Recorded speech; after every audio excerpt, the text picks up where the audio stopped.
Fala pessoal, tudo bem com vocês? Sejam bem-vindos à primeira temporada do Sensix Cast, um lugar onde traremos quinzenalmente assuntos diversos relacionados ao nosso querido agronegócio.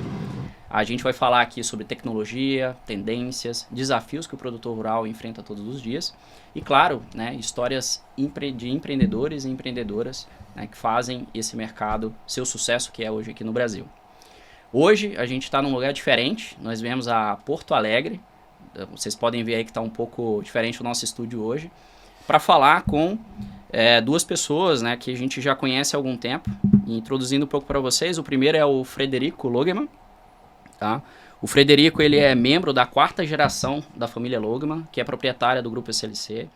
Trabalha na SLC Agrícola, uma das empresas do grupo, desde 2006, tendo também passado pelas áreas financeiras e de relações com investidores. Atualmente ocupa a posição de Head de Inovação e gestão da estratégia da empresa. É formado em Direito pela PUC, em Administração de Empresas pela ISPM e tem MBA pela Fundação Dom Cabral. É também membro do Conselho de Administração do Instituto Caldeira, aqui em Porto Alegre. Obrigado por ter aceitado o convite, Frederico. Prazer estar com vocês. Obrigado. E estamos aqui também com o Carlos Aranha, né, formado em Engenharia de Plásticos, né, com mestrado em Design Estratégico pela Unicinos e MBA em Gestão Empresarial também pela Fundação Getúlio Vargas. Atualmente é Ecosystem Leader da SLC Agrícola, sendo também responsável pelos programas de CVC, né, o Corporate Venture Capital, a gente vai falar um pouquinho disso aqui, e do CVB, que é o Corporate Venture Builder. Né? Obrigado por aceitar também o convite de estar aqui conosco, Aranha. Muito obrigado, Carlos. É um prazer estar aqui com vocês, falando com o pessoal, falando sobre a Sensix, falando sobre inovação no agro. Maravilha. Bom, vamos começar agora falando um pouco quem que é o Frederico, né? Um pouco da tua história, Frederico, e como é que você veio parar nessa parte de inovação, né? Aqui do agro não teve como escapar, né? Já vem de família, mas o que caminhou, né, para você trabalhar bastante com inovação, estratégia, né? E hoje está, né, tocando essa parte também de Venture Capital. Fala um pouquinho aí dessa história pra gente. Legal. Eu sei que perguntaram pro Mário Quintana uma vez aqui, quem é o Mário Quintana, né? E ele respondeu, sou eu. Justo aí. Então, não tá sou errado. eu, né? Sou eu. Mas é isso aí. Nós estamos... eu faço parte da 4ª geração do negócio familiar, né? O negócio começou com meu bisavô, que veio da Alemanha, fundou a cidade de Horizontina, começou com uma pequena oficina de reparo de máquinas agrícolas. O filho dele, meu avô, transformou essa oficina numa fábrica de máquinas agrícolas, né? Legal. Horizontina. E a geração do meu pai, dos meus tios, né? A 3ª geração, foi a grande responsável pela criação e estruturação da SLC Agrícola, Legal. que é o nosso negócio de farming, né? Que foi listado em bolsa desde 2007. E eu trabalho nesse negócio desde 2006, como você falou, né? Eu entrei pela área financeira. Fiquei mais de 10 anos fazendo relações com investidores, porque a gente, né, abriu capital em 2007. E depois comecei a ficar responsável pelo desenho da estratégia, nossa gestão de indicadores. E há 4, 5 anos atrás eu comecei a estudar o tema da inovação, do ecossistema de inovação, de contato com startups. A gente estava com uma demanda para estruturar melhor a nossa interação com o ecossistema inovador, vamos dizer assim, né? Legal. Tava acontecendo muito, mas estava pouco estruturado. Então a gente começou organizando um programa de conexão com startups, depois um programa de intraempreendedorismo. E aí no embalo de todas essas iniciativas a gente resolveu criar também um mandato para investir em startups, né? Para complementar a nossa estratégia. E aí que o Aranha começou a trabalhar conosco, então acho que é um short summary aí de quem eu sou. Boa. E você, Aranha, como é que você caiu de paraquedas aí, né? Falando em inovação, também no agronegócio? No agro também, a minha família tem produção rural, então me envolvo de certa forma com o agro desde que eu nasci. Mas eu sempre fui um cara que gostou mais do litoral do que do campo, na verdade. E nunca me envolvi muito com a operação e com a gestão das fazendas. Mas, como tu apresentaste, eu sou formado em engenharia de plásticos, trabalhei muito tempo na indústria de transformação, 12 anos. Legal. E depois eu fui cada vez mais deixando de ser engenheiro e enveredando para trabalhar mais com empreendedorismo e inovação, passando pelo Sebrae, passando pela Unicinos, que é a Universidade do Vale do Rio dos Sinos, onde a gente tem um parque tecnológico. E ali eu pude acompanhar todo o boom, né, todo o crescimento das startups, todo o movimento de startups no Brasil. Em 2011, a gente não falava startup no Brasil, nós falávamos empresas de base tecnológica. Em 2013, com o movimento do Ministério de Desenvolvimento, Indústria e Comércio, MDIC, que lançou o Startup Brasil, foi o grande estopim, né? Eu lembro desse programa. Onde as startups começaram a ser chamadas de startups, de fato, e elas se vinculando a uma aceleradora, elas ganhavam R$200 mil de bolsa CNPq na época. Que legal. E elas então podiam contratar programadores e desenvolvedores. Então ali foi o boom das startups e o boom das aceleradoras. Em 2018 eu saí da Unicinos, fui trabalhar num movimento que estava acontecendo em Porto Alegre, chamado Pacto Alegre, representando a prefeitura na gestão estratégica desse movimento. E ao final de 2020, entendendo que já tinha cumprido a minha missão com o setor público, eu, vou voltar para a carreira executiva, né, privada, né, em empresas privadas. E aí, cara, essa história, né, de que a gente não diz o que eu faço, né, faz o que eu digo, mas não faz o que eu faço, né? Eu estava parado na sinaleira, olhando o LinkedIn e vejo um post da SLC Agrícola procurando uma vaga aberta para Ecosystem Leader na SLC. Eu, vou me inscrever. E assim fui passando assim, o processo todo de seleção. Conversei com o Frederico, acho que umas 2 vezes, né? Nós conversamos. E aqui eu tô nessa empresa que tenho muito orgulho de estar trabalhando hoje, porque é uma empresa realmente que impacta, né, o Brasil e o mundo com o que ela faz, né? E aprendendo muito nesse segmento novo, tanto para a empresa como também para o meu background, que é investimentos, né, em startups. Eu sempre tive uma relação muito boa com o ecossistema, em função de tudo isso que eu venho fazendo aí nos últimos 12, 13 anos. Mas trabalhar com investimento tem sido uma oportunidade de aprendizado gigantesca, né? Na empresa anterior de transformação que você trabalhava, também tinha você fazia alguma coisa relacionada à inovação aberta? Não, porque naquela época, a gente está falando de 98 até 97 até 2006. Ainda não era um assunto. Não, inovação aberta nem se falava nisso. Eu acho que o tema inovação aberta pelo Christensen foi a partir de 2006, talvez, nos Estados Unidos. Brasil, esse tema de inovação aberta, talvez tenha aí 10 anos no máximo, né? Bacana. E até para entender um pouco de como que veio evoluindo, né, essa mentalidade da SLC quanto a como se relacionar com inovação, até para ti um pouco, Frederico, assim, hoje, como é que é a estrutura da SLC? A gente sabe que é um grupo, né? Tem várias empresas, como você falou, vocês trabalham na SLC Agrícola, né? Ainda tem a Máquinas. Como é que é essa estrutura um pouco hoje, né? E aí, depois entrando dentro da SLC Agrícola, né? O que motivou trazer mais inovação? Aí veio, né? Até explicar um pouco também dos programas de inovação que vocês têm, né? Tem o Horizonte, né? SLC, um pouco. Conta pra gente um pouco de como que é hoje a empresa e o que motivou vocês estruturarem melhor nessa área de inovação, tanto a inovação aberta quanto o próprio CVC, né? Perfeito. Bom, o grupo SLC hoje, então, ele é hoje da família Logman, né? SLC significa Schneider, Logman e companhia, mas quando nós fizemos a venda da fábrica de colheitadeiras para John Deere, a família Schneider saiu em seguida, então ficou só com a família Logman. Nós mantivemos o SLC, né? Legal. Mas hoje, então, a holding, né, o grupo SLC tem 54% aproximadamente da SLC Agrícola, né, os outros 46% estão na bolsa. Legal. E o grupo tem 100% da SLC Máquinas, que são revendas da John Deere, né, com atuação aqui no estado do Rio Grande do Sul. Então, o grupo já teve outros negócios nos quais entrou, desinvestiu, saiu, mas a fotografia atual é essa. São 5 irmãos, né, da família Logman, que são os sócios, né, da geração 3, e na minha geração nós somos 11, né, ao todo. E então, a empresa sempre teve, acho que algum vínculo, assim, um bom vínculo com o avanço tecnológico da agricultura, né? Inclusive, a SLC fabricou a primeira colheitadeira que foi feita no Brasil, em 1965. Isso era marca, era engenharia própria de vocês, antes de vir a John Deere, né? Engenharia própria, exatamente. Foi feito aqui. E era uma colhedora de soja. Colhedora de soja, exatamente. Legal. Começou a ser vendida em 1965. Legal. Modelo 65A.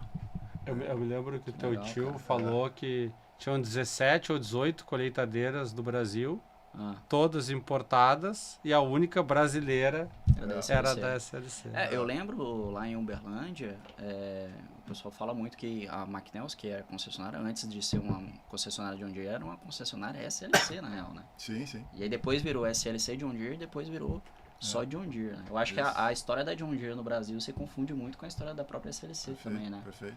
A John Deere aí no final da década de 70 quis vir para o Brasil e na época havia uma lei que pedia que se associassem com alguma empresa brasileira para estimular a indústria nacional. Isso. Então eles compraram 20%, né? E depois compraram mais 20% na década de 80. E em 1999 mudou uma diretriz global da John Deere que eles não queriam mais ser minoritários de nada. E aí fizeram uma oferta para comprar toda a SLC. Né? Legal. E aí nós achamos a fábrica, que era no caso, né? A parte de indústria de máquinas. Exatamente. Tá? Nós já tínhamos a SLC agrícola, né? Na época devia ter umas 5 ou 6 fazendas. Onde foi a primeira fazenda da SLC? Pois é, a SLC agrícola, ela começou com a incorporação de algumas propriedades menores que nós tínhamos aqui no estado do Rio Grande do Sul. Tá. Começou com uma agropecuária Schneider Logan. Né? Tá. Depois mudou o nome para SLC agrícola. Em 1980, nós compramos a primeira fazenda no Cerrado, que foi a fazenda Pamplona, em Goiás. Tá. Em Cristalina, né? Em Cristalina. E aí depois, em 1985, compramos Maranhão, depois Mato Grosso do Sul, depois Mato Grosso, né? Então, nós ficamos no negócio de fabricação de máquinas agrícolas até 99, vendemos esse negócio para a John Deere. E aí continuamos colocando dinheiro na SLC agrícola, comprando mais áreas, né? Até a abertura de capital, que daí acelerou o crescimento e tal. Legal. Então eu comentava assim que a SLC sempre esteve ligada ao tema vamos dizer assim, a fronteira tecnológica do agro. Né? Legal. O próprio desenho da SLC agrícola, que até hoje a gente está testando os limites de o quão grande pode ser uma fazenda. Né? Legal. A gente achava que 10 mil hectares era o limite, já estamos plantando 70 mil hectares. Né? Numa única fazenda. Numa única fazenda, né? E aí, como esse tema da inovação, para mim o argumento que resume assim é que a gente observou, né, que o limite tecnológico ele não estava mais só nos grandes players. Né? Não era mais só falar com a John Deere, não era mais só falar com a Bayer, com a Monsanto na época, né, para ver what's coming, assim, né? Começou a pipocar a inovação de tudo que é canto, né? Hoje em dia tem que falar com a Sensix também, né, para saber qual é a melhor solução. Então, muitas empresas nos abordavam, continuam nos abordando, né, querendo fazer alguma coisa com a SLC, que a SLC teste a tecnologia. A gente tem bem desenvolvido na SLC já o tema das áreas de pesquisa, né, que inclusive o nosso atual CEO, Pavinato, instituiu isso quando entrou na empresa 25 anos atrás. É um pipeline para você testar e validar fertilizante, defensivo, semente, né? época de plantio. Né? Para tecnologia existe alguma coisa nesse sentido também? Pois é, e aí a gente pensou, isso aqui nós temos que bolar alguma coisa parecida para essas outras tecnologias todas que estão chegando. Porque é muita coisa chegando, muita coisa parecida. Né? Daqui a pouco tinha gente testando a mesma coisa em 2 fazendas diferentes, né? E aí é que começou esse nosso movimento de organizar um pouco essa jogada, né? Então a gente criou o programa Agro Exponencial, que é um programa de conexão com startups, né? Onde a gente costuma lançar desafios para o ecossistema. Ao invés de ser mais reativos e receber quem quer nos ofertar alguma coisa, a gente lança os nossos desafios para o mercado e aí busca alguma solução, faz aquelas, né, fases de conversa um pouquinho, depois conversa um pouquinho mais, depois faz uma POC, e se der certo faz rollout, né? E depois a gente fez uma lógica muito parecida para o programa de intraempreendedorismo, né, que é aquela coisa do, cara, todo mundo está dando ideia na empresa, quem sabe a gente faz isso, quem sabe a gente faz aquilo.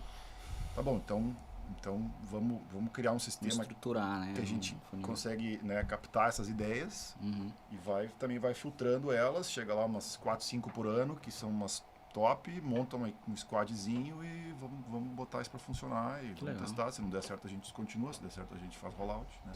Legal. E aí, cara, a gente foi criando bom discernimento assim do que estava acontecendo assim no mercado de agricultura digital e tudo mais, né? Criamos a área que o colega Ronei, né, gerencia, que é a área de agricultura digital, onde a gente está hoje usando em escala, né, coisas que a gente começou testando lá numa pequena POC, né?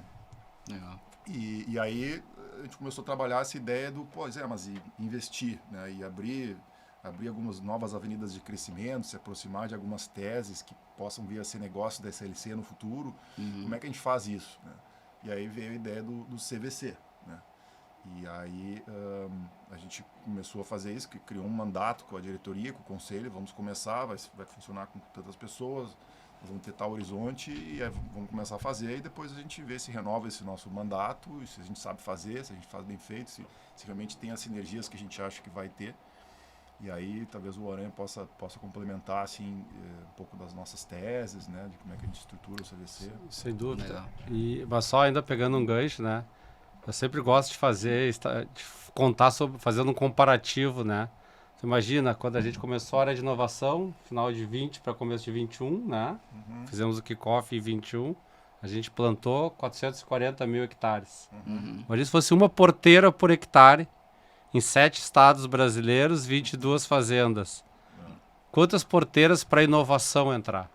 Né? Então, a área de inovação, ela tem sentido, né, de orquestrar, de facilitar, de gerenciar as iniciativas de inovação dentro da empresa. Né? E são N maneiras de fazer isso, e o Frederico estava contando aqui, né, como a gente tem feito. O Venture Capital, né, a SLC Ventures, né, como a gente chama, a gente criou, né, no início de 2021, então, uma empresa subsidiária, a SLC Agrícola. Subsidiária porque eu, por exemplo, sou funcionário da SLC Agrícola, o nosso orçamento ele é provido pela SLC Agrícola, a gente utiliza as estruturas de apoio da SLC Agrícola, a gente só optou por adotar esse modelo de fazer o investimento para uma empresa secundária, né? A empresa mãe, como a gente usualmente costuma chamar, né, no linguajar do Venture Capital. E o Corporate Venture Capital é justamente o braço de investimentos de corporações. E no nosso caso, né, é o braço de investimentos da SLC Agrícola. Quando a gente criou a tese da SLC Agrícola, então, nós optamos, né, por fazer investimentos diretos em startups. A grande maioria das corporações, ela utiliza um passo anterior ainda, e aí não entrando em mérito do que é melhor ou pior, se um é melhor ou pior que o outro modelo, mas algumas corporações optam por investir em fundos primeiro, para começar a ter a prática, né, de acompanhar, né, rodadas, ter acesso a mais startups. Nós optamos por fazer um pouco diferente. Nós optamos por fazer investimentos direto em startups, co-investindo com os fundos. Legal. E se mostrou uma prática, para nós, até agora acertada, porque os fundos também gostaram desse modelo e apresentam para nós SLC Ventures, deal flows para nós participar, rodadas para nós participar, junto com eles. Tá legal. Porque quer queira, quer não queira, a SLC Agrícola é um grande campo de prova, tem uma institucionalidade muito forte, né, no Brasil e no mundo. Todo mundo sabe quem é a SLC Agrícola, sabe de como a empresa é correta, como a empresa é ética, tem compliance, e isso facilita, e tem programas estruturados e canais estruturados para as startups poderem participar junto conosco de desenvolvimentos.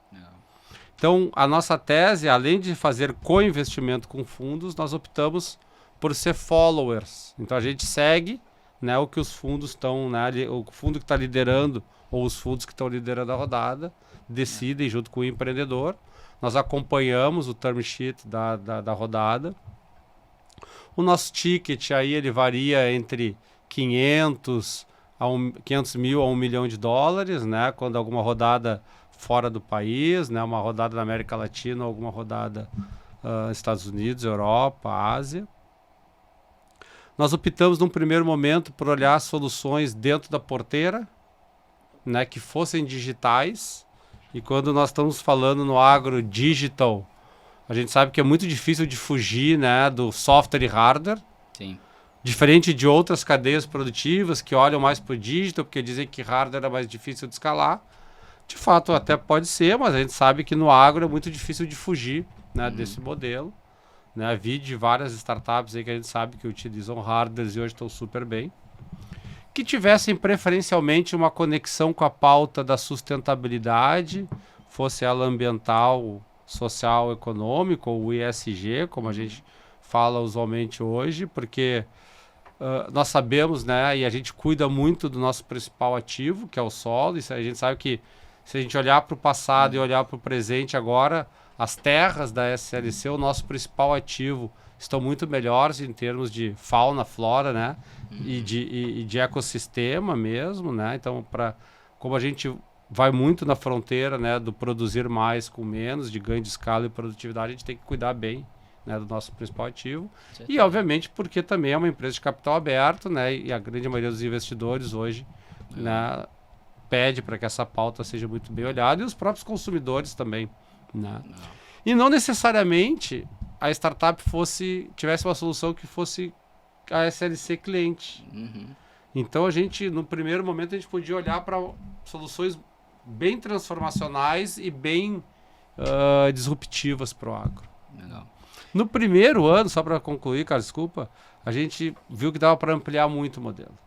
E aí a gente começou a olhar para biológicos, começamos a olhar para marketplaces, começamos a olhar para startups de educação no agro, começamos a olhar para fintechs. Então a nossa tese hoje ela está bem ampla, não é só para dentro da porteira, né?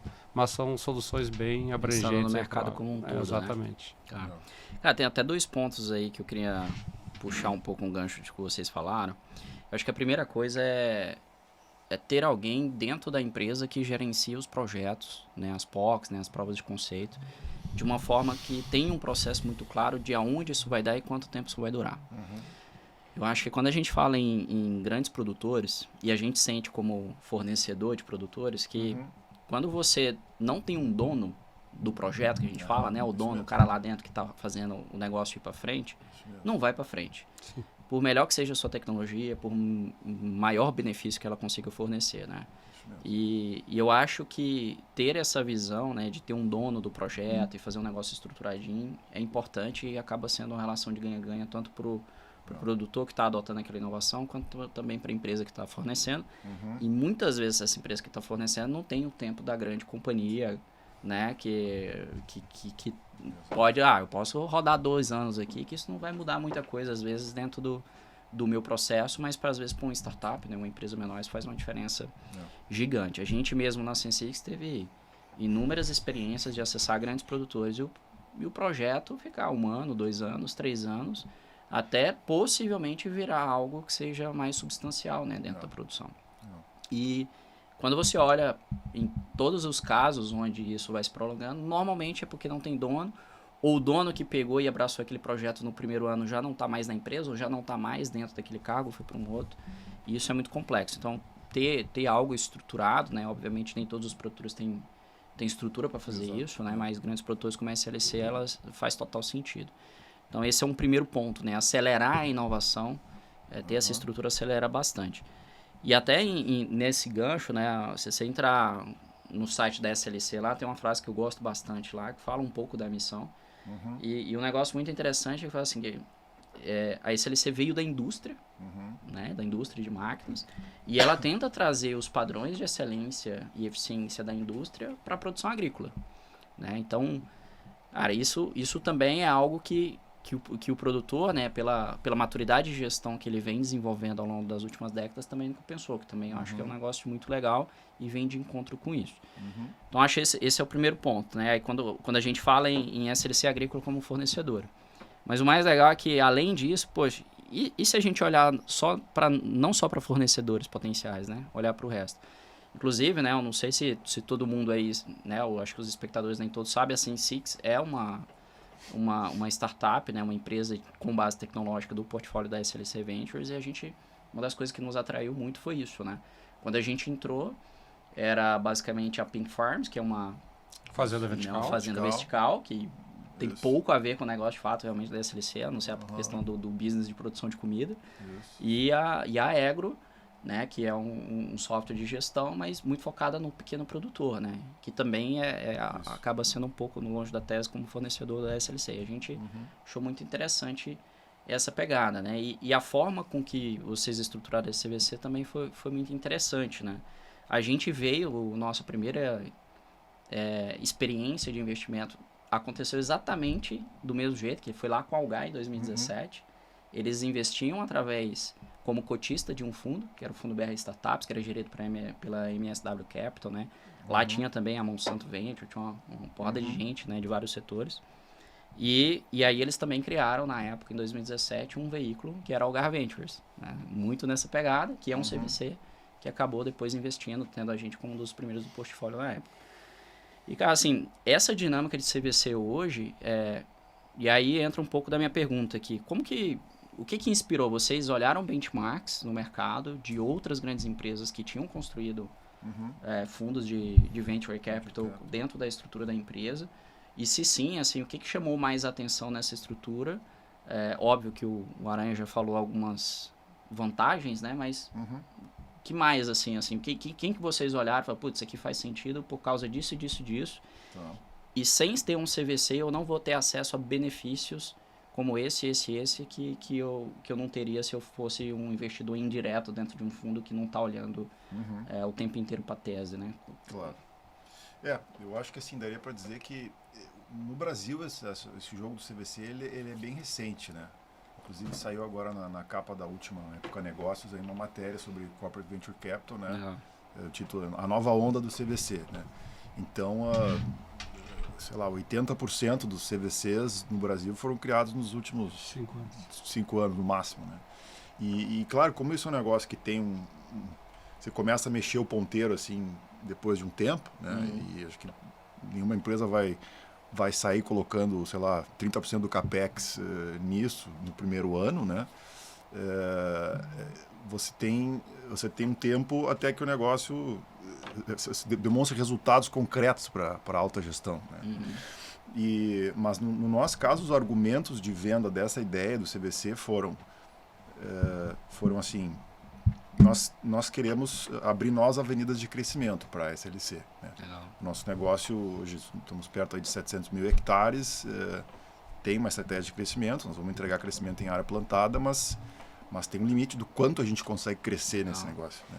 Então a gente começou a abrir outros mandatos, de olhar outras coisas e a gente estudou aqueles modelos dos horizontes, famosos horizontes de inovação, né? A questão do horizonte 3 de inovação, que é a gente começar a olhar para coisas que estão um pouco mais afastadas do nosso core business, né? E tem muita coisa acontecendo no agro e muita coisa acontecendo muito rápido, assim. Legal. Então a gente, assim, queremos começar a nos aproximar dessas coisas e que vá além de eu só ler sobre elas ou conversar um pouco com o empreendedor. Nós queremos entrar um pouco mais a fundo, assim, nós queremos entender como é que essa coisa funciona e nos aproximando. E eu acho que teve também um pouco do argumento era a gente observar que muitas dessas startups que deram certo, que tracionaram, a gente começou lá no início com elas, né? Ajudou, desenvolveu, e aí Viraram negócios gigantes. Viraram negócios gigantes e a gente podia ter participado mais a sacada, né? De ter um equity ali, né? É verdade. Eu acho que esse foi o argumento matador, assim, Legal. eu diria, né? E então são vários exemplos, né? São vários exemplos, né? Praticamente todas aí que tem de alguma maneira passaram pela SLC. Passaram pela SLC, então acho que esse argumento... Claro que você tem CVCs com as mais diversas estratégias, né? A gente, como você comentou, a gente não colocou assim, pelo menos até hoje, como uma restrição que a gente tem que ser cliente da startup para a gente investir nela, né? A gente quer se aproximar dos melhores empreendedores do agro, né? Até porque se você for abrir novas avenidas, faz mais sentido olhar coisa que você não está na sua avenida, né? Exato. Legal.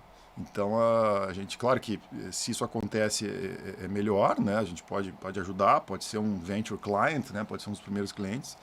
A gente sempre procurou buscar sinergias entre a SLC e as nossas investidas, sem dentro do que a gente pode fazer sem forçar a barra em nenhum sentido, assim, né? Legal. Mas o nosso mandato não é só esse. Nosso mandato olhar coisas que a gente tem algum discernimento sobre elas, que a gente pode opinar sobre elas e que são bons empreendedores, bons modelos de negócio.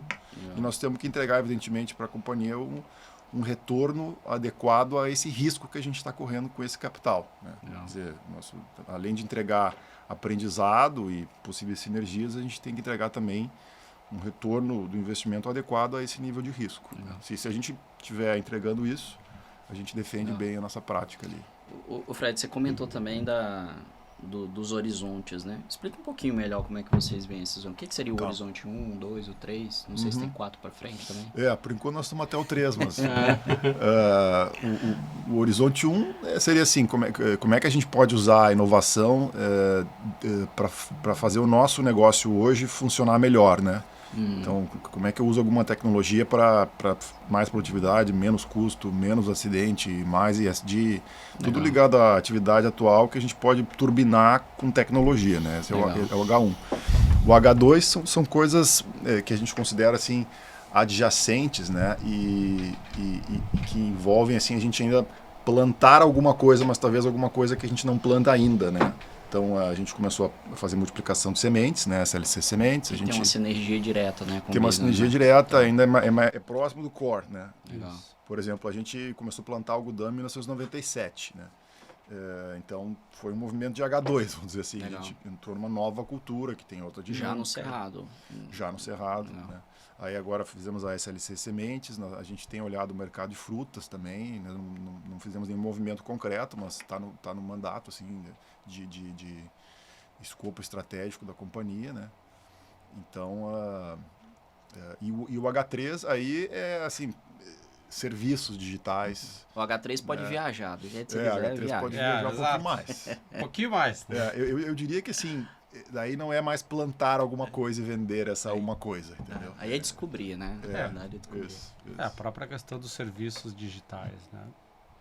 E eu acho que quando a gente cria, né, esse braço de CVC, e o Frederico comentou, né, que além de ter uma valoração do capital investido, né, a gente tem uma prática muito forte de levar esse conhecimento para dentro da companhia, né, para dentro da SLC Agrícola. Então, por exemplo, os diretores da empresa hoje fazem parte do comitê de investimento. A gente tem uma validação tecnológica das startups com o nosso time gerencial e de coordenadores, ou às vezes algum especialista em determinada tecnologia. Então a gente compartilha muito com eles também quais startups a gente está analisando. A gente tem um reporte hoje trimestral de performance das startups, os principais números, né, do Venture Capital e do Corporate Venture Capital, ou seja, os principais números da nossa indústria no Brasil e no mundo, e os principais eventos e os aprendizados que a gente recebe, que a gente participa, né, ao longo do ano, a gente compartilha nesse reporte trimestral, né, Sensix preenche, né, os principais dados, a gente compartilha com vocês, vocês nos trazem as informações de vocês. A gente participa de uma série de eventos, né? Como agora vai acontecer o South Summit aqui em Porto Alegre, né? Nessa semana, na qual o Pavinato, nosso CEO, vai estar dando uma palestra na sexta-feira, né? Falando sobre agricultura regenerativa e digital, né? Para um público que muitos não entendem sobre agricultura, e a gente está ajudando a disseminar o quão importante é o agro para o Brasil. E o agro brasileiro hoje é o agro mais sustentável do planeta. Né? E uma coisa assim que tu perguntou ali, né, Carlos? Para nós, talvez não fizesse muito sentido num primeiro momento, e não fez até agora, né, a gente estar participando com os fundos, porque um dos grandes objetivos nossos, além de internalizar e compartilhar esse conhecimento, é estar muito próximo dos melhores empreendedores. E todos os investimentos que nós fizemos até agora, a gente sempre pede, por mais que eles sejam minoritários ainda, a gente tem poucos percentuais em equity do nosso portfólio de investida, que tu já citou, né? A Agro, Pink Farms e Sensix. Mas a gente sempre pleiteia estar nos conselhos. Sejam eles conselhos consultivos, como é o caso da Sensix ainda, sejam eles conselhos administrativos profissionais, já como o da Aegro, né? Como ouvintes, né, porque a gente não tem equity suficiente para ser um conselheiro de administração, mas conhecendo a estratégia da startup, conhecendo, né, as ambições e os sonhos dos empreendedores. Então, para nós faz muito sentido estar próximo de vocês, ao invés de estar recebendo um reporte trimestral de performance de um pool, né, de startups de determinado fundo. O que não quer dizer que a gente não compartilhe muito com os fundos a troca de experiências, a troca de deals, né? Algumas startups entram para nós via fundos, outras nós levamos para os fundos para olhar, né? Porque essa prática aí ela é super importante para nós também. E eu complementaria para fechar, sim, né, que eu acho que uma empresa do tamanho da SLC Agrícola, essa competência de conhecer o ecossistema e até de ter uma prática de investimento em startups é uma musculatura que a empresa tem que ter. Tem que ter. Né? Uma empresa grande, né, que precisa, né, quer entregar crescimento, quer ver o que mais pode fazer para crescer, né, quer impactar o agro como a gente quer impactar. Né, acho que um dos motivos também, respondendo a tua pergunta inicial ali, era que assim, nós precisamos de desenvolver essa competência. Com certeza. Chega a ser estratégico quando você pensa no longo prazo, né? Exato. É só melhorar, é só produzir melhor, né? Às vezes você realmente precisa olhar para coisas que estão fora do radar, né? E beleza, vocês falaram bastante do Corporate Venture Capital, que é um fundo de investimento onde vocês aportam diretamente e compram equity dessas empresas, né, e participam do board, etc. Mas vocês também têm o CVB, né, que é o Corporate Venture Building. Como é que funciona o CVB e como é que vocês têm feito isso na prática? Nós temos, assim, eu acho que depois o Aranha pode complementar, mas quando a gente concebeu a tese, assim, todo o nosso programa de inovação, né, a gente viu que ao criar esses mandatos de H3, através de CVC ou de CVB, a gente estaria capturando sinergias entre todas essas coisas. Né?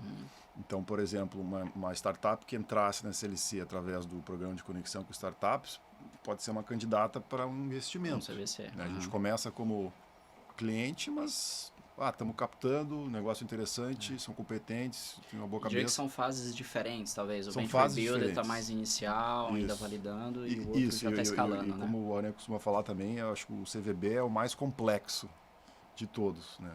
Nós temos duas iniciativas ainda não divulgadas, não foram tornadas públicas, mas a gente pode comentar, talvez high level, assim, os temas, né? Uma ligada ao mercado do carbono, outra ligada à inteligência artificial, sendo mais genérico, assim, mas são projetos que estão numa fase mais inicial, né? E onde a gente tem uma ingerência maior do que no caso do CVC.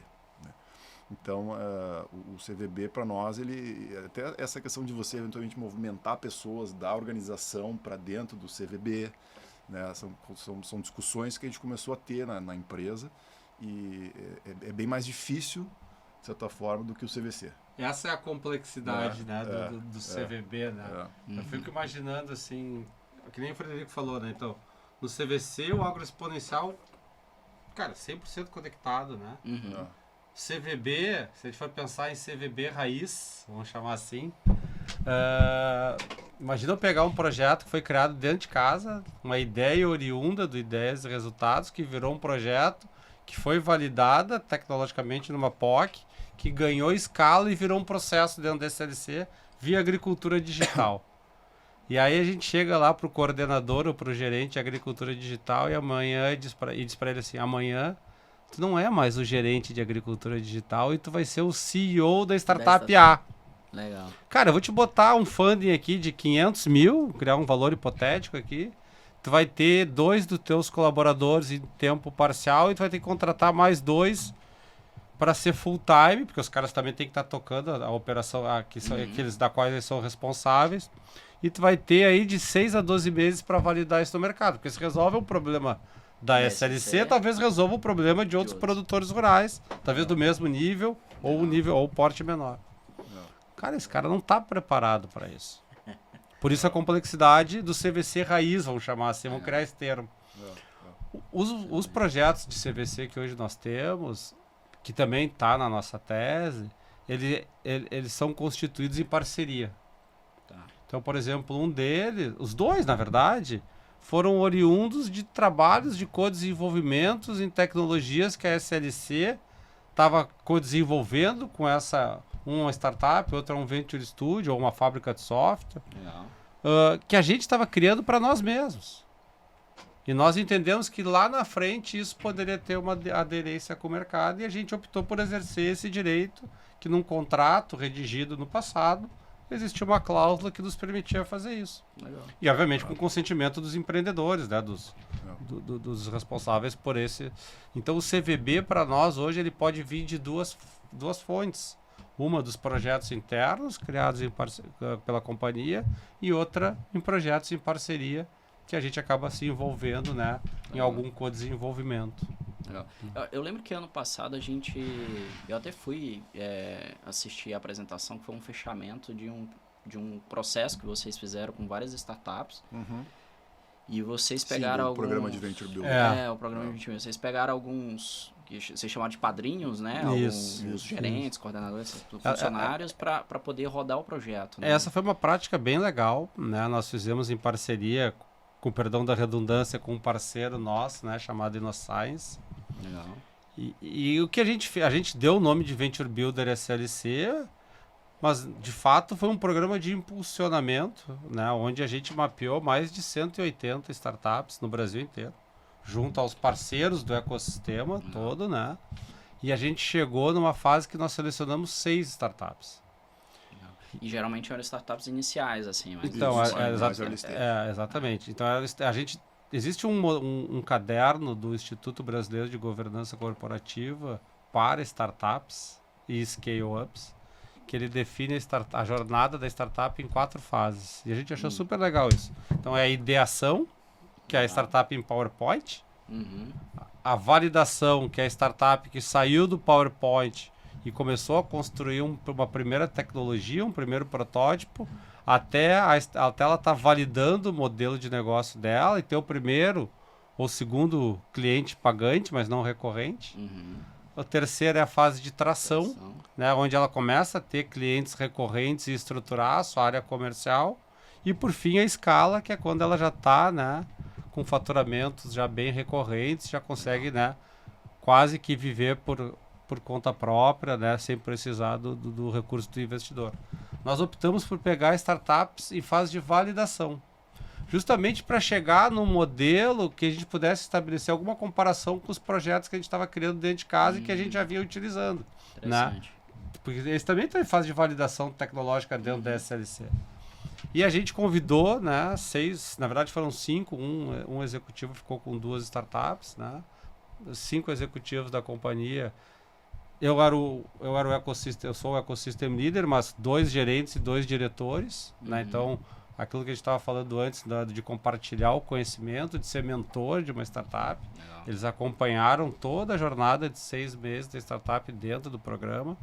E nós convidamos uma série de pessoas que são pessoas de destaque no cenário do ecossistema de agro ou de agtechs do Brasil, para terem uma participação do programa. Legal. E todos eles vieram sim, de braços e peito aberto, sem nos cobrar nada, porque queriam contribuir com um programa super importante como esse. Né? Que legal. E teve também a questão interessante que uma das uma das startups que foi selecionada para participar, a gente analisou com bastante seriedade para investir, acabamos não investindo, mas virou um potencial investimento para nós.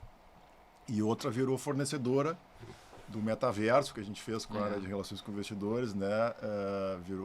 Virou fornecedor da SLC e as outras os padrinhos mantêm contato até hoje aí, então foi uma forma até de certa forma alimentar o nosso pipeline assim de investimento, né? Aproximar os nossos executivos dos empreendedores, como é que é a jornada da capacitação, então foi algo que a gente pode lançar a mão no futuro aí, fazer um outro desses programas, né? Legal.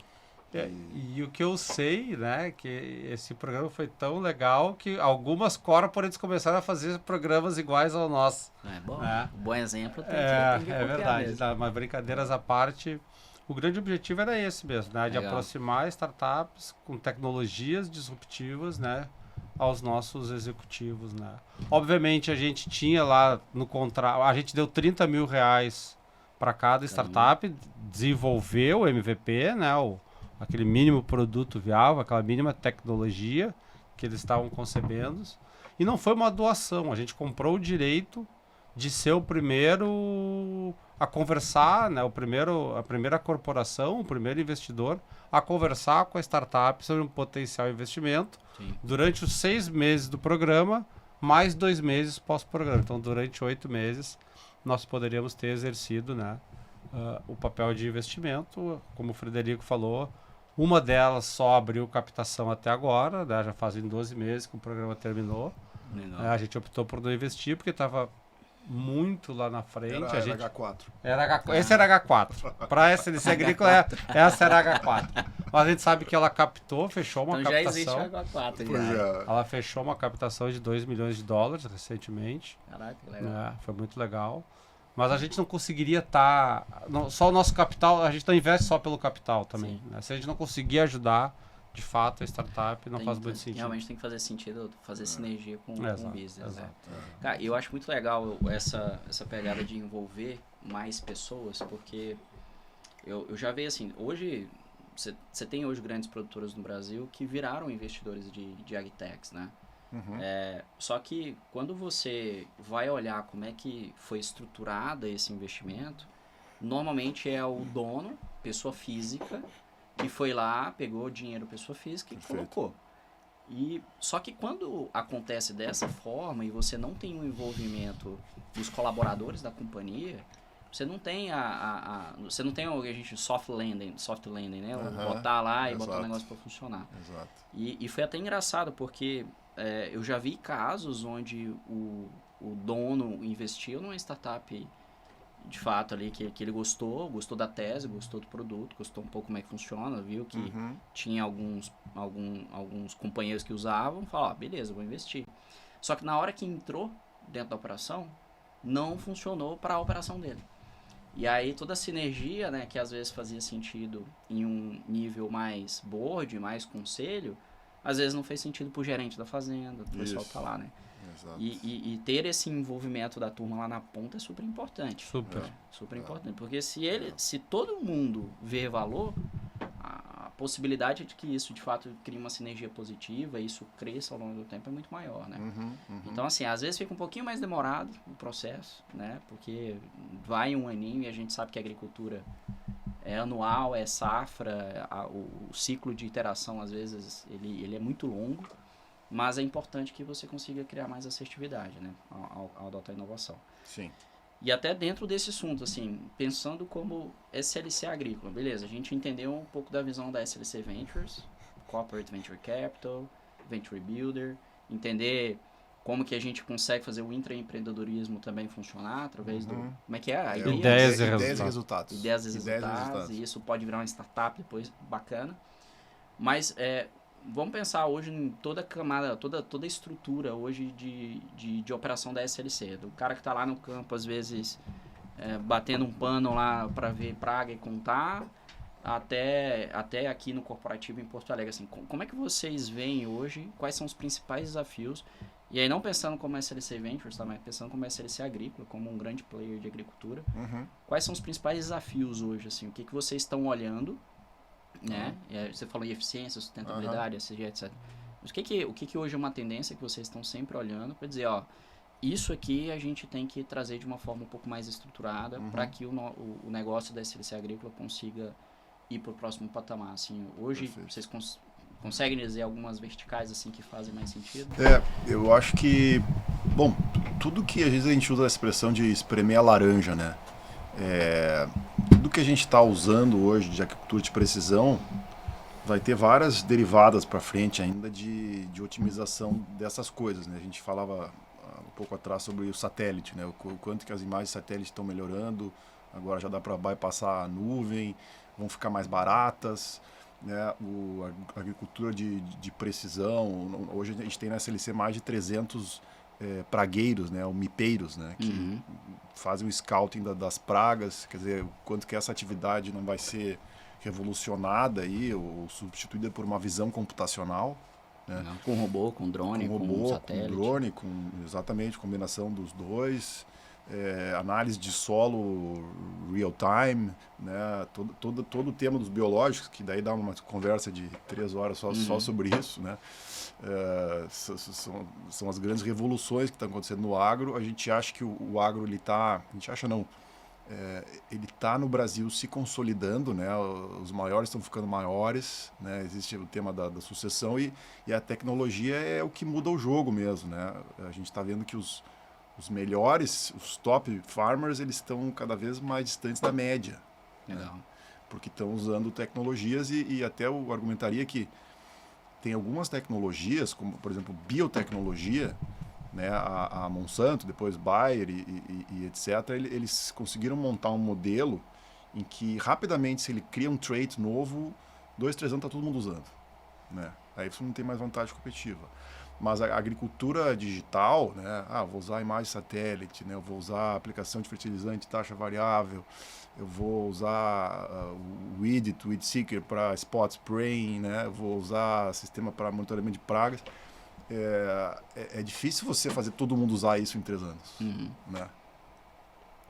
Então, mesmo na SLC, que a gente tem, né, mas por que é difícil? O framework é diferente? Teoricamente não deveria ser mais fácil porque é mais digital? Eu acho que tem a questão do quanto que o produtor está capacitado para lidar com aquela tecnologia. Né? Capacidade de absorção. De absorção. Cara, a gente vê esses casos aí, vocês também certamente conhecem bem isso, né? Cara, eu tô vendo aqui a tecnologia funciona, mas eu não vou conseguir usar esse troço aqui. Eu vou precisar botar um cara aqui para ficar usando isso aqui o dia inteiro.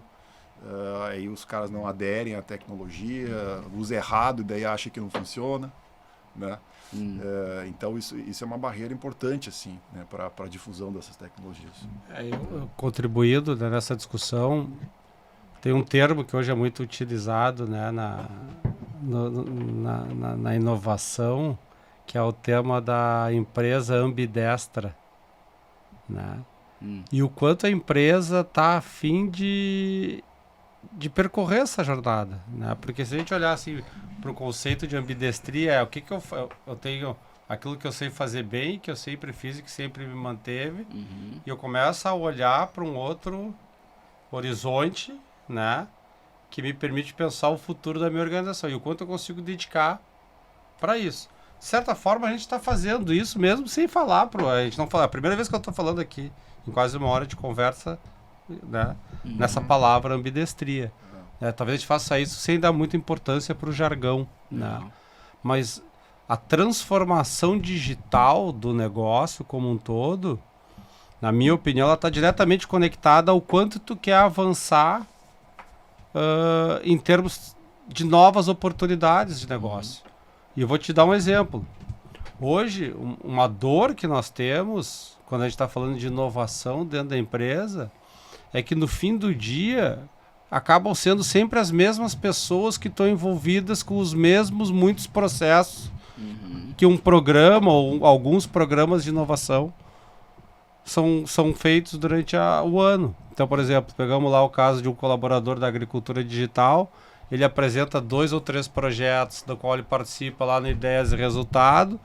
Os 3 são aprovados e ele tem que estar participando dos 3, mas ele tem a tarefa do dia a dia dele. E ao mesmo tempo a gente quer lá, pela SLC Ventures, que aquele daqueles 3 projetos, vamos pensar e vamos testar num Venture Builder.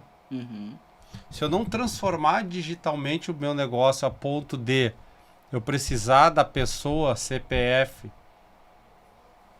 menos dedicação dele nos processos tradicionais, eu não consigo fazer isso. Senão eu vou inchar a minha máquina toda, né, de pessoas para fazer isso.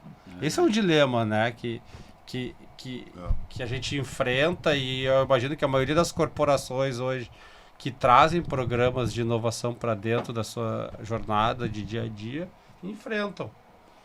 Porque primeiro que eu não contrato um cara para ser coordenador de pesquisa pensando que ele tem que ter um perfil empreendedor, porque um dia lá na frente pode ser que dentro de um Venture Builder surge um projeto e uma startup que a gente vai levar para o mercado que tenha a ver com as skills, né, e o background dele. Né?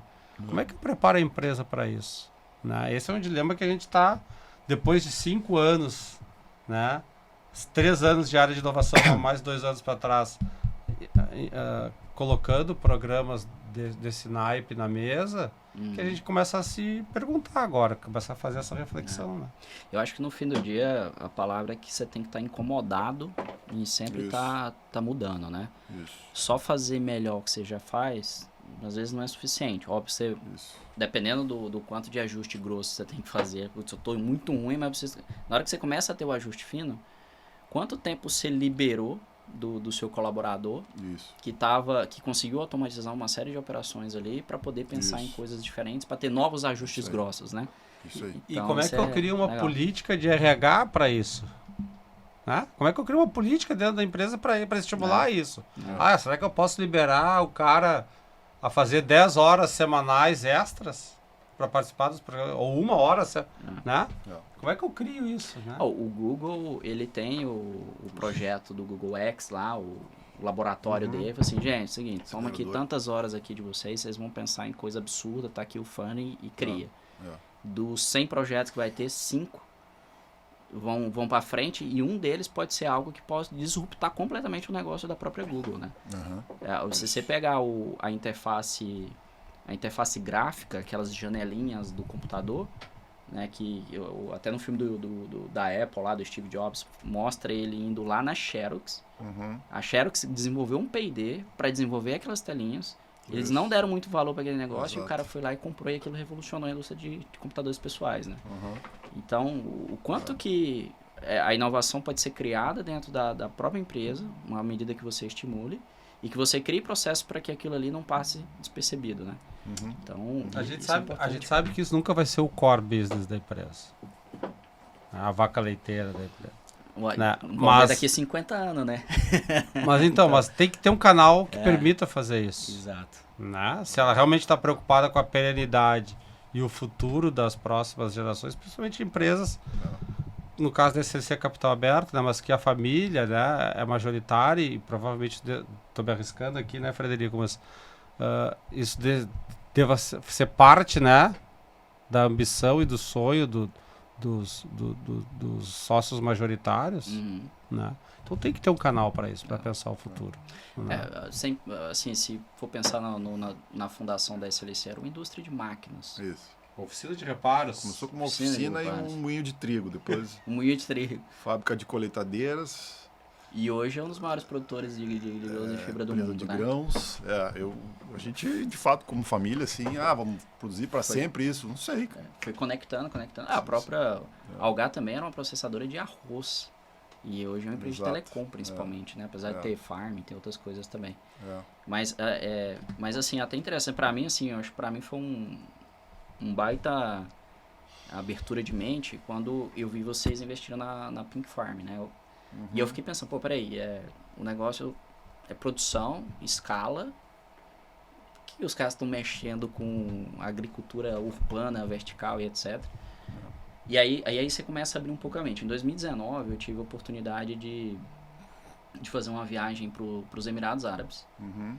E naquela ocasião, isso tinha uma outra empresa que era concorrente nossa, britânica, uma empresa inglesa, que tinha recebido um aporte do Salik, né, que é um braço ali de investimentos em agronegócio do governo da Arábia Saudita, né?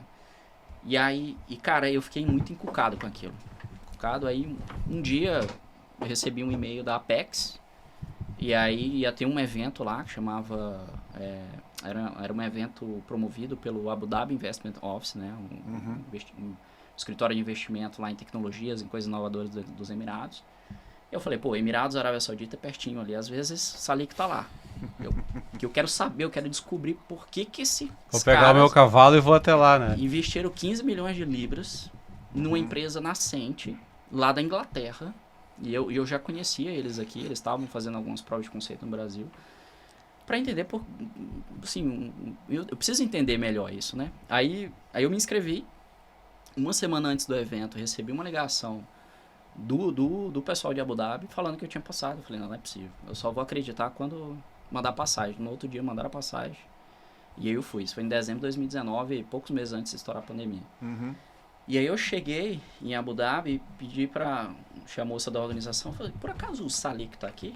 Aí ela falou, tá ali, eles estão ali num evento do lado, que tava tendo um evento de comércio exterior, de comidas, etc. E por acaso o Salic tava lá, que não era exatamente do nosso, mas tava do lado. E aí eu falei com o cara, eu fui entender, eu falei, cara, por quê? Assim, qual que é o desafio da agricultura aqui para vocês? Pô, no meio do deserto, né, se você der um zoom na Arábia Saudita, você vai começar a ver algumas manchas verdes, você dá um zoom, você vê uma imensidão de pivô no meio da areia do deserto, né? Uhum. E aí eu comecei a entender que eles falaram, não, a gente achou legal, é uma baita de uma tese, não precisa ter conexão zero com o nosso core, mas a gente quer participar do futuro da agricultura. E realmente era uma empresa muito boa, de analytics, etc. E lá, especificamente, eles estavam procurando empresas que promoviam a eficiência na agricultura urbana. Eu fui lá num supermercado e era impressionante a quantidade de comida importada que vinha direto dos Estados Unidos, a água importada. E aí eu comecei, o negócio aqui talvez não é igual no Brasil, onde o produtor de fato ganha dinheiro em uma produção. Talvez aqui o negócio seja mais segurança alimentar, é outra pegada. E aí quando você pensa, se, sei lá, a SLC Agrícola sair de um sistema de produção brasileiro e eventualmente for para um Oriente Médio para produzir whatever, como é que vai funcionar essa produção? Qual que é o know-how que é necessário que a SLC tenha para poder produzir no deserto ou produzir lá em Abu Dhabi? Se você tiver know-how de agricultura vertical, urbanizada, isso pode impactar demais uma expansão para países que são menos, tem menos essa vocação igual é o Brasil, né? E a abundância de recursos, né? Para poder produzir, né? Em larga escala. Exato. E muito da inovação está nisso, no se envolver, participar do futuro, mas não saber exatamente todas as respostas por agora, né? Esses dias eu escutei de um cara, né, eu estava discutindo, não lembro com quem, mas falando sobre os principais eventos de agro do mundo. E tem o Ouro da Agritech, né? Innovation Summit, né? Que acontece nos Estados Unidos, Europa, São Paulo aqui. Eu falei assim, cara, ok, nos Estados Unidos a gente vê bastante tecnologia ali no evento. A Europa, se eu fosse vocês, eu não iria, porque é completamente diferente a agricultura. Lá são pequenos produtores, a agricultura é subsidiada. Se vocês querem ver tecnologia mesmo para o agro, vocês têm que ir para a Arábia Saudita. Vocês têm que ir para o Oriente Médio. Israel também, muita coisa. Israel nós até fomos e vimos muita tecnologia lá, mas o grande epicentro, porque é um país que, se for olhar, não tem nada, né? Em termos de recurso natural. Então os caras precisam só de tecnologia para produzir. Cara, eles levam todo mundo para lá. Né? Então é impressionante mesmo. Inclusive, Abu Dhabi e Dubai estavam super agressivos para poder trazer empresas de todo mundo para lá. Eles chegaram a fazer proposta para nós. Se vocês vierem para Dubai, a gente paga 2 anos de escritório, metade do salário da turma. Eu falei, peraí, calma aí, o que está acontecendo aí? Peraí, deixa eu aprender a agricultura lá do Brasil primeiro, depois a gente vê. Mas eles são muito agressivos em trazer coisas novas. Como tem muita liquidez, muita grana rolando por causa do petróleo, eles entendem que o petróleo vai acabar quando? Daqui 30, 50 anos, eu preciso transformar isso aqui num oásis, né? E aí estimular turismo, estimular a produção agrícola, né? Para que isso mude. Então, essa visão, no caso deles, tem mais a ver com sobrevivência, de fato, do que simplesmente inovar. Às vezes a gente fica, beleza, quantos países, quantas empresas conseguem ter um nível de eficiência de uma SLC agrícola, né? E aí você pensar no horizonte 4, talvez. E no caso da Pink Farms, né? Até a gente nem foi tão longe. A gente, estudando o business, a gente viu que para em pé mesmo, assim, que talvez não vou produzir soja dentro da cidade, mas alface, microgreens, cogumelo. Faz sentido que eles seja. Eles conseguem, de fato, produzir 1 quilo mais barato do que a produção convencional. Isso dentro da cidade, né? E dá para escalar isso aí. Então, foi muito numa pegada de, olha, é agricultura e é eficiente. Exatamente. Então... Sem contar, né? E aí, talvez mais subjetivo, né? Mas foi legal porque a gente foi visitar a operação. E eles nos deram 5 caixinhas, 3 delas de alface e 2 de microgreens.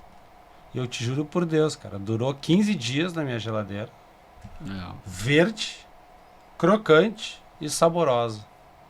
Sem o uso de químicos. Né?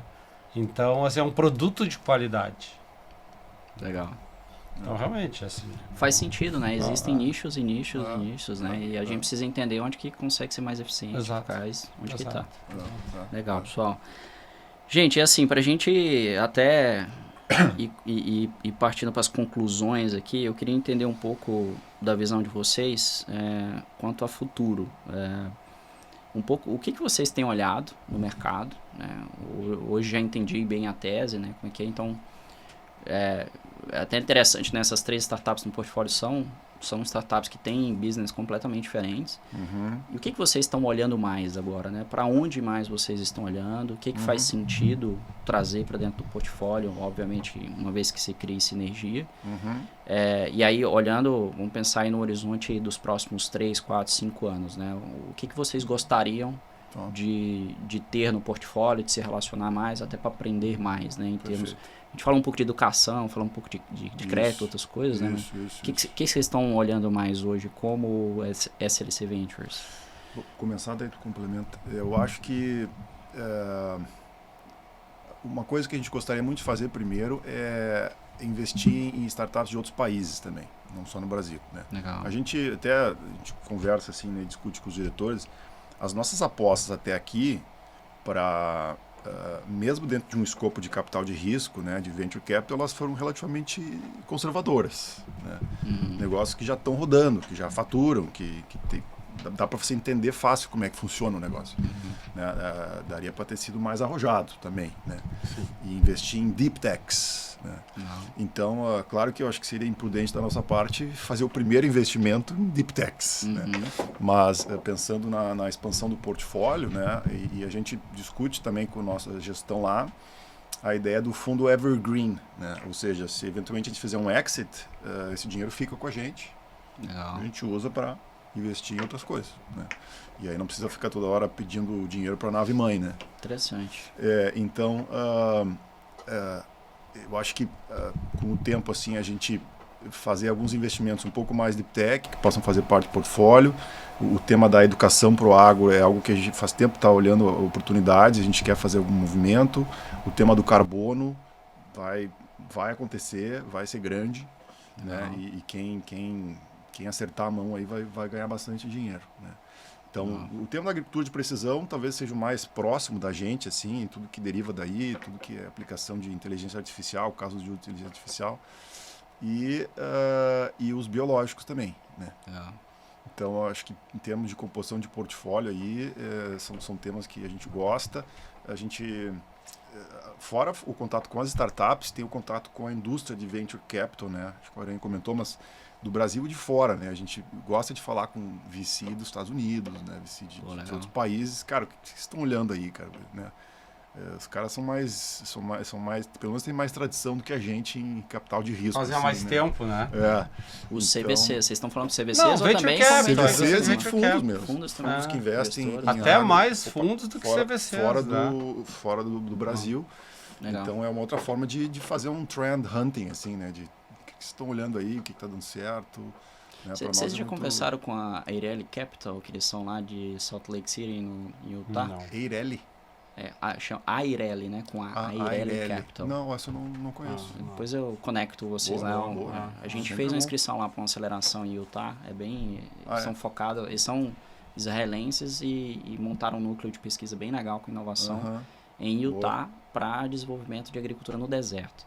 É muito legal, cara. Depois eu apresento. Lá dá para gerar bastante insights também, que é dentro dos Estados Unidos, mas dentro dos Estados Unidos você consegue ver vários cenários bem diferentes. Né? E complementando um pouco do estudo, né, que o Frederico falou, quando a gente montou a SLC Ventures, né, no início de 2021, final de 20, começo de 21, a gente recebeu um mandato, né, de 5 anos, né, e um valor, esse valor é público, a gente já falou diversas vezes em vários fóruns, de 50 milhões de reais para investir. O objetivo também agora é renovar esse mandato, né, assim, acho que a gente já está fazendo alguns movimentos, né, junto à diretoria da companhia, apresentando os resultados da SLC Ventures nos últimos 3 anos, o que a gente aprendeu, o que nós compartilhamos, o quanto nosso portfólio, né, está crescendo, né, como um todo. e poder receber de novo, né? Acho que renovar esse mandato, daqui a pouco está aumentando um pouco o ticket, né? Hoje a gente participa assim, em rodadas Seed Série A no Brasil, né? Quando vai participar de uma rodada Seed ou Série A no exterior, os valores mudam, para que faça sentido nós também estarmos no cap table de uma empresa estrangeira, né? Porque ser minoritário numa empresa estrangeira, a gente tem que entender quais são os benefícios. Porque dificilmente a gente vai ter acesso a um board, né? A estratégia como um todo da empresa. E esse mandato é para fazer primeiros investimentos e também follow-ons eventuais. A gente até já fez um follow-on na Agro, então assim, isso está dentro da competência, né? Mas acho que é importante ter essa validação, né? Junto ao nosso principal sponsor, né? E a gente só consegue fazer essa validação com o resultado. Obviamente fazendo benchmarkings com outros CVCs, com fundos, né? Mas para poder apresentar o melhor projeto, né? Para os próximos 5 anos, né? Que nem tu perguntaste, né? Vocês estão com 3 anos, né? Desde 3 anos. 3 anos, 3 startups, né? Isso. E 2 iniciativas de Venture Building. Venture Builders que em breve aparecerão. Né?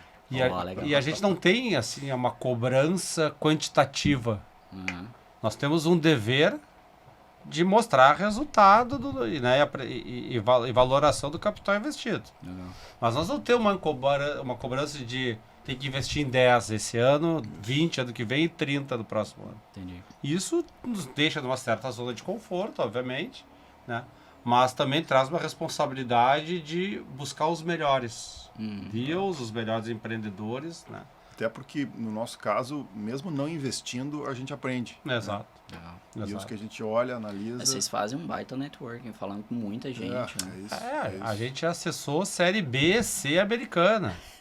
Né? Rodadas de 100 milhões de dólares, da qual a gente botaria $1.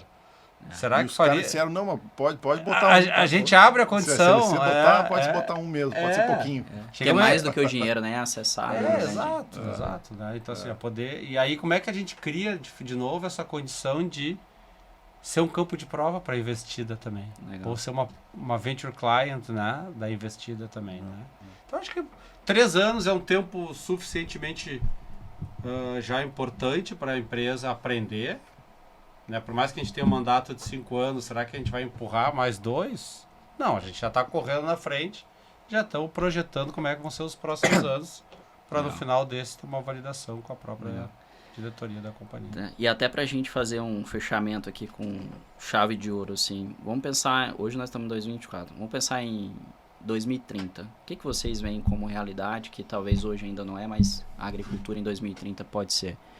O que são os megatrends aí, as grandes tendências que estão se consolidando aí para os próximos anos? Eu acho que a gente vai estar começando a arranhar a superfície ainda nos biológicos, usando aí a inteligência artificial aí para acelerar o processo de descoberta de novas moléculas aí, bactéria com fungo, novos Essa dinâmica fungos. Biológica é muito bioinformática, né? Biocomputação, né? Até genética, né? Genética. Alteração genética, edição genética, estava né? conversando com um cara lá que estava fazendo, usando RNA mensageiro, né?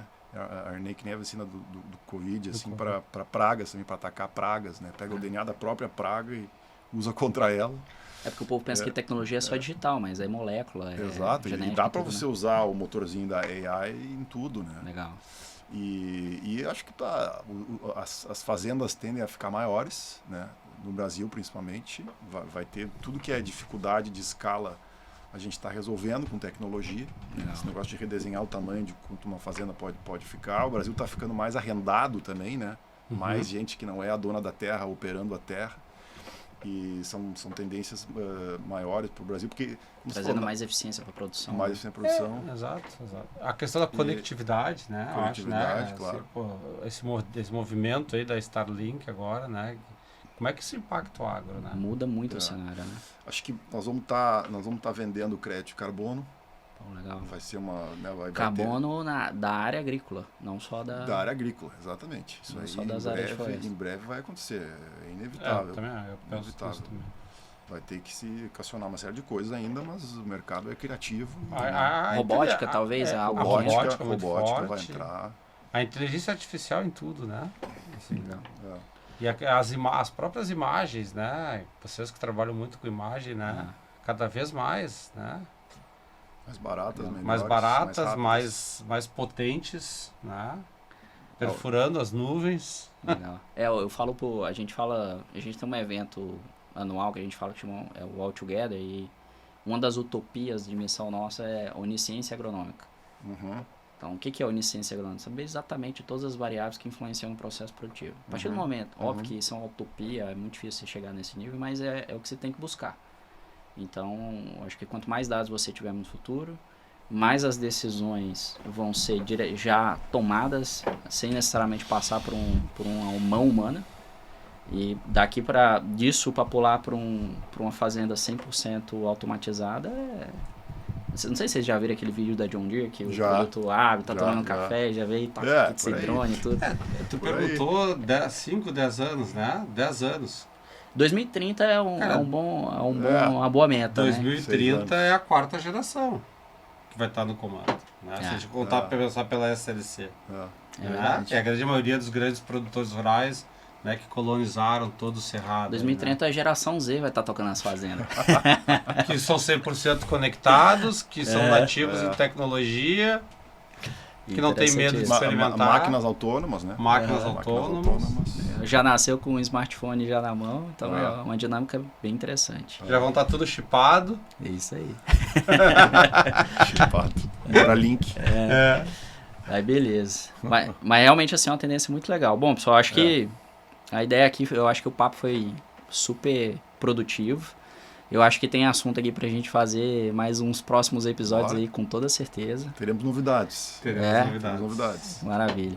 E muito bom, assim, a gente aproveitar essa oportunidade de estar aqui, né, em Porto Alegre, né, conseguir aqui o estúdio aqui de última hora, deu tudo certo, né, e com certeza, tenho certeza que o público aí vai gostar bastante, então é um conteúdo um pouco diferente, né, então... Prazer. Queria agradecer de fato aí mais uma vez vocês, tá bom? Prazer foi nosso. Valeu. Um abraço. Valeu, pessoal. Até mais. Até a próxima.